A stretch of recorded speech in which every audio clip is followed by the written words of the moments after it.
Bom, vamos lá, gente. Continuando aqui os eumintos. Na outra aula a gente falou dos plateumintos.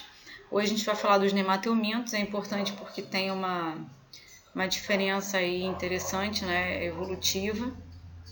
Em termos de características embrionárias, temos aí animais triblásticos, então com os 3 folhetos embrionários, protostômios, em que o blastopro origina na boca, simetria bilateral, então se a gente dividir esse animal ao meio, são 2 lados iguais. Em termos de fisiologia, se chama de gestório completo. Isso é uma característica que já mostra uma mudança, né, em relação aos plateumintos, assim como o ser triblástico, tá? Então, se chama de gestório completo, significa que ele tem 2 aberturas, uma para a boca e uma para ânus, não apenas uma, tá? Se chama respiratório difuso, né? Faz uma difusão através da pele, da epiderme, então consegue pegar os gases respiratórios pela pele. Sistema circulatório ausente, então a gente ainda não tem a visualização de coração, vasos. Sistema excretor simples, em tubos em forma de H. Sistema nervoso ganglionário e ventral, então são vários gânglios espalhados pelo corpo. E na parte de baixo, né, do animal. Então, a parede do corpo desse animal está revestida pela epiderme, que é recoberta por uma cutícula protetora, então é uma epiderme um tanto quanto, tá? Então, se a gente fizer um corte aqui, né, transversal do corpo de um nemateuminto, a gente consegue visualizar internamente algumas partes específicas dessa fisiologia desse animal. Aumentando, né, basicamente pegando aquela imagem anterior e passando para cá, a gente consegue perceber, né, um pseudoceloma, isso também já é uma diferença em relação ao plateuminto. A gente vê os músculos, os cordões nervosos, ovários, úteros, intestinos. Bom, em termos de reprodução, a reprodução é apenas sexuada, né? Então com troca de material genético. Elas possuem sexos separados, machos mais curtos, com região posterior curvada, em que ele segura a fêmea durante a cópula. Naquela primeira imagem lá tinha justamente essa diferença do macho com a fêmea, né? Então existe o que a gente chama de dimorfismo sexual, né? Por isso que a gente está escrito aqui dimórficos, né? Dimórficos significa isso, ter dimorfismo sexual, machos serem diferentes de fêmeas. Desenvolvimento indireto, então passa por metamorfose. A fecundação é interna, acontece no interior do corpo da fêmea, e eles são ovíparos, colocando ovos. Bom, indo para a parte mais importante, né, que são as doenças causadas por eumintos, a gente tem a ascaridíase, que é uma doença clássica, conhecida, né, que é causada pelo Ascaris lumbricoides, que é o que a gente chama vulgarmente de lombriga, né? Mas o nome científico é Ascaris lumbricoides, é importante saber. O hospedeiro definitivo é o homem, né? Então a gente diz que esse parasito ele é um parasito monoxeno, ele só depende de um hospedeiro, tá? Que somos nós. E esse parasito, além dele ser um parasito monoxeno, ele é estenoxeno. O que é isso? Ele só depende de um e esse um é sempre o mesmo, quer dizer, o homem. Então, o Ascaris lumbricoides ele não atinge nenhum outro animal, tá? O cão, ele tem um tipo de Ascaris que não é o Ascaris lumbricoides, é parecido, mas não é a mesma espécie, tá? A transmissão é por ingestão de ovos infectados por água e alimentos. Na realidade, o que está contaminado é a água, o alimento passa a estar contaminado quando a gente lava o alimento com essa água contaminada. Então, as profilaxias para isso tem tudo a ver com essa ingestão. Então, é ter saneamento, fazer higiene pessoal, ter uma higiene alimentar, né? Deixar beber água fervida ou filtrada, deixar os vegetais de molho em água sanitária por um tempo. Isso facilita que a gente não pegue a infecção, tá? As espécies são dioicas, então tem sexos separados, machos e fêmeas, e desenvolvimento indireto, em que passa por morfose. Então a gente tem aí as fotos, né? Não é um verme gigantesco, como por exemplo as tênias, mas é um verme que fica grande, ele atinge principalmente o intestino delgado. Mas se a pessoa estiver muito parasitada, altamente parasitada, esses vermes tendem a sair, principalmente pelo ânus, porque é o caminho mais próximo, né? Existe uma competição entre esses vermes, mas esse Ascaris ele pode fazer um ciclo pulmonar, cair na corrente sanguínea e provocar uma pneumonia. Ele pode subir via estômago e vencer o suco gástrico e ele sair pela boca, pode sair pelo canal lacrimal, pode sair pelo ouvido, sempre em casos mais graves e com pessoas altamente parasitadas. A gente pode achar que é uma bobeira, mas eu já vi, por exemplo, médico morrer no interior por conta de Ascaris, tá? A gente brinca muito na área da saúde que quem nunca teve Ascaris ainda vai ter.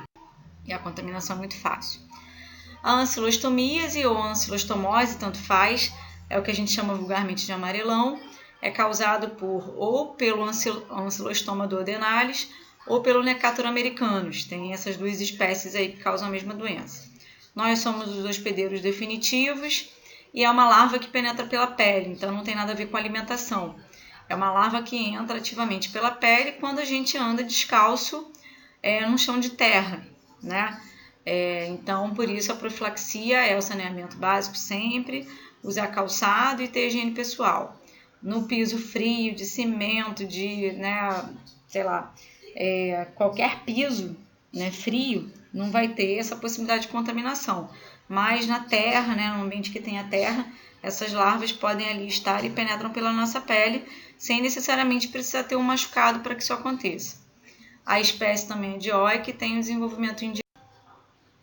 Então, ele é um animal que tem essa parte da boca, né, que tem uma boca que parece esses dentes, né? Ele também fica na região intestinal.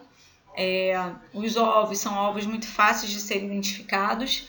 A gente diagnostica todas essas doenças por exame de fezes, mas o ovo do ancilóstoma, ele desaparece muito rápido.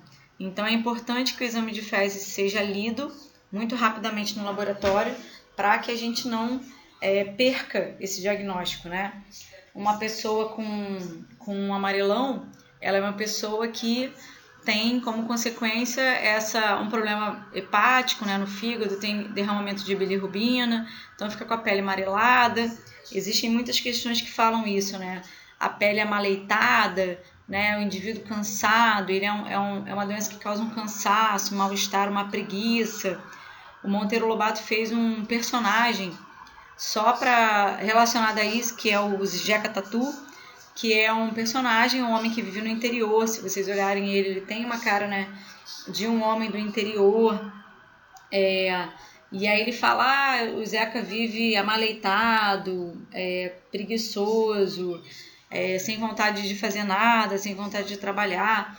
E até esse personagem foi utilizado na época por conta de uma medicação que foi desenvolvida contra o tá? A filariose é uma doença super importante, que a gente chama vulgar e erradamente de elefantise. É causada por um agente patogênico que a gente chama de Wuchereria bancroft. Tem como hospedeiro definitivo nós, seres humanos, e como hospedeiro intermediário, ou na realidade o ideal, né? Isso é uma discussão entre alguns autores, mas o ideal é que a gente chame de vetor, né? Um mosquito fêmea do gênero Culex.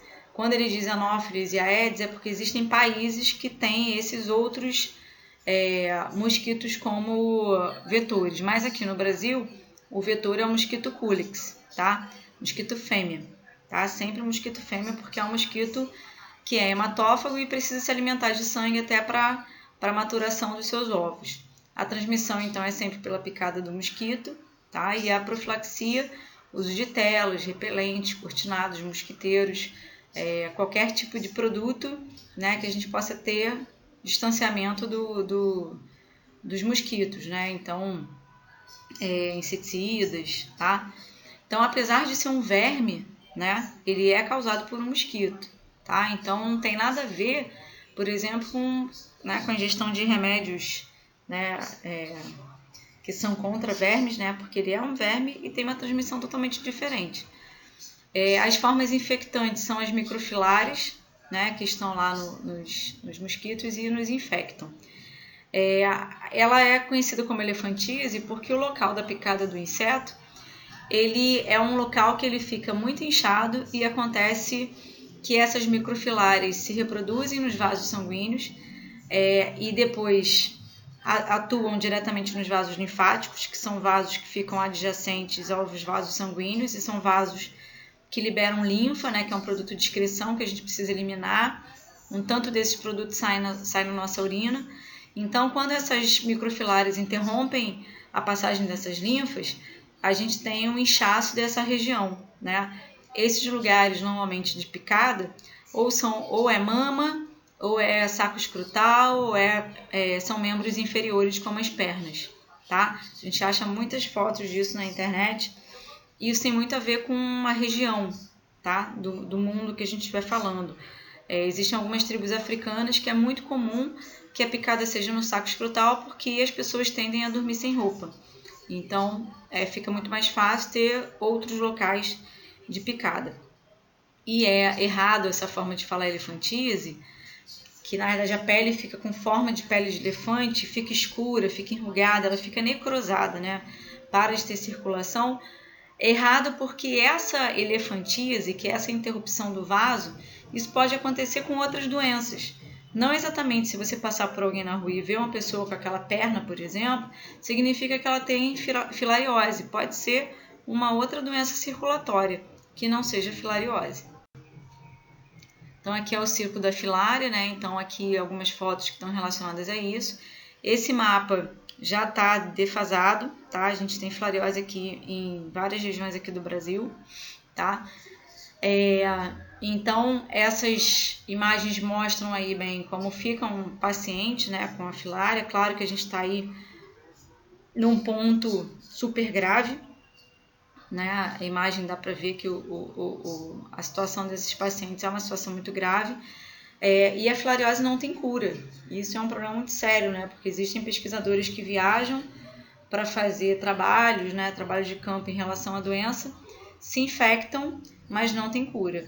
O que não quer dizer que eles vão ter esse sintoma, né, dessa elefantíase. Só tratar desde o início, né, que eles não chegam a ponto de ter esse tipo de reação, tá? Então essas microfilárias aí vão penetrar, né, no nosso corpo e vão chegar lá nesse sistema linfático, vão se reproduzir e aí esses mosquitos vão picar uma nova pessoa, né, e vai ser infectado também novamente. E quando ele picar uma pessoa saudável, ele passa de novo para essa pessoa, como todo o ciclo de doença transmitida por mosquito. Então aqui de novo, essa foto aqui de baixo, justamente dessas tribos africanas que eu falei, né? Então isso para eles acaba tendo uma questão meio que antropológica, né? Até de comportamento, né? O homem que tem o saco escrotal maior nessa tribo é o cara que vira o chefe da aldeia, né? E isso é um problema muito sério, né? Porque é um problema de saúde pública e as pessoas vão morrer em consequência disso, né? E ainda assim existe essa referência a uma questão de comportamento, né, dos indivíduos. E a oxiurose, que também a gente chama de enterobíase, é causada pelo Enterobius vermicularis e é a doença que a gente diz que é a doença da coceira no ânus, né? O hospedeiro somos nós, humanos, né? A transmissão é por ingestão de água e alimento contaminado e essa autoinfecção significa que existe uma possibilidade de transmissão via aérea. O que é isso? Esse oxiuro ou enteróbios, né, eles ficam na região perianal, então no finalzinho do reto e no ânus. Então, quando a gente está infectado e evacua, né, no vaso sanitário, se você estiver com uma alta infecção, né, ovos ou larvas desse enteróbios podem cair tanto no vaso quanto ficar ali nas bordas, né, do vaso. Pensa que isso é muito comum, uma doença muito comum em crianças, né? E crianças têm péssimos hábitos de higiene, né? É só lembrar que às vezes a criança vai ao banheiro e os pais, né, a mãe principalmente, falam: quando terminar me chama para eu te limpar. Quando você vê, a criança já está correndo por aí e ela mesma se limpou e não exatamente essa higiene foi bem feita. Então é muito comum de ter uma pessoa em casa com enteróbios e outras pessoas na casa também terem. Não é uma doença que um adulto não possa pegar não, tá? E a característica principal é essa coceira no ânus.